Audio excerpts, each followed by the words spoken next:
තෙහෙරාන් නගරේ නිහඬ රාත්‍රිය බිඳී ගියේ මහා පිපුරුම් හඬකින්. වසර 35ක් මුළුල්ලේ ඉරානයේ ඉරණම තීරණය කළ එරට නොසැලෙන හඬ බවට පත් වූ ඒ දැවැන්ත සෙවණැල්ල දැන් නිහඬ වී ඇත. නිල වාර්තා තහවුරු කරන්නේ ඉරානයේ අධ්‍යාත්මික නායක අයතුල්ලා අල් ඛමේනි අභාවප්‍රාප්ත වූ බවයි. මේ හුදෙක් එක් නායකයෙකුගේ නික්මයාමක් නොව සමස්ත මැද පෙරදිග කලාපයේම බල තුලනය උඩයට පුර කළ හැරොම් ලක්ෂයකි.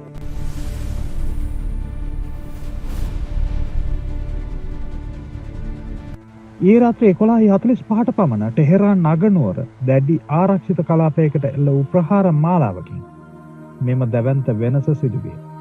ඊශ්‍රායලයේ මේ සම්බන්ධ නිල ප්‍රකාශයක් මෙතෙක් නිකුත් කර නැතත් තාන්ත්‍රික දත්ත පෙන්වා දෙන්නේ ඒ ඉතා සූක්ෂම ගුවන් මෙහෙයුමක් බවයි.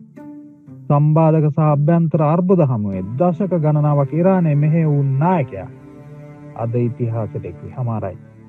සෑමටම කාර්යබහුල වූ ටෙහෙරාන් වේදී අද හමුදා මොරපළවල් සහ දැඩි කම්පනයකින් පිරී පවතී. My brothers and sisters, our revolution is eternal. We stand firm against all enemies. ඛමේනි යනු හුදෙක් රාජ්‍ය නායකයෙකු පමණක් නොව ලෙබනනය, සිරියාව සහ යේමනය දක්වා විහිදුණු ප්‍රතිරෝධයේ අක්ෂයේ ප්‍රධාන නියමුවයි. ඔහු බටහිර ලෝකයේ සමග දශක ගණනාවක් තිස්සේ නිරත වූයේ ඉතා අවදානම් සහිත දේශපාලන චෙස් ක්‍රීඩාවකයි.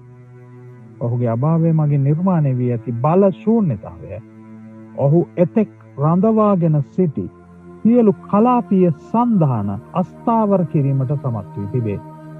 දැන් ප්‍රශ්නය වන්නේ ඔහු අතින් ගිලිහුණු ඒ බලය මීළඟට නතු වන්නේ කාටද යන්නයි.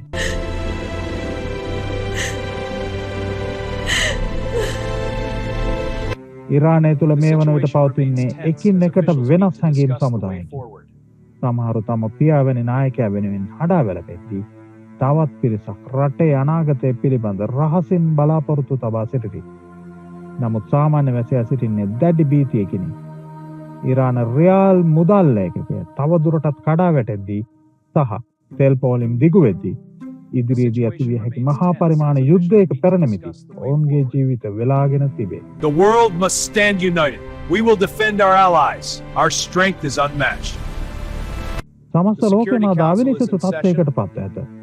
වොෂින්ටනය ඉවසීමෙන් කටයුතු කරන ලෙස ඉල්ලා සිටින අතර රුසියාව සහ චීනය මෙම සිදුවීමේ බරපතල ප්‍රතිවිපාක ගැන අනතුරු අඟවයි. ඉරානයේ මීළඟ නායකයා ලෙස පත්වන්නේ කවුද?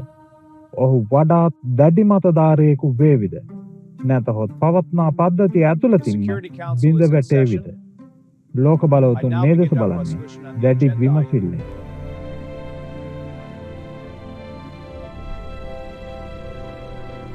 ඉතිහාසයේ ලියවෙන්නේ ලේ සහ කඳුළු මතිනි. අද ටෙහෙරානයට හිර උදා වන්නේ පෙර නොවිරු අඳුරු සෙවණැල්ලක් සමගිනි.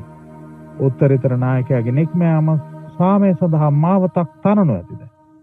නැතහොත් විනාශකාරී යුද්ධයක ආරම්භය වනු ඇතිද?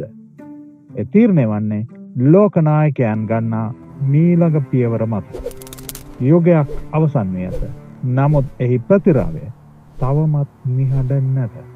නවතම තොරතුරු සමගින් නැවත හමුවෙමු. එතෙක් අපගේ පොප්ටෝනි නාලිකාව සබ්ස්ක්‍රයිබ් කර තබන්න. ඔබට ස්තුතියි.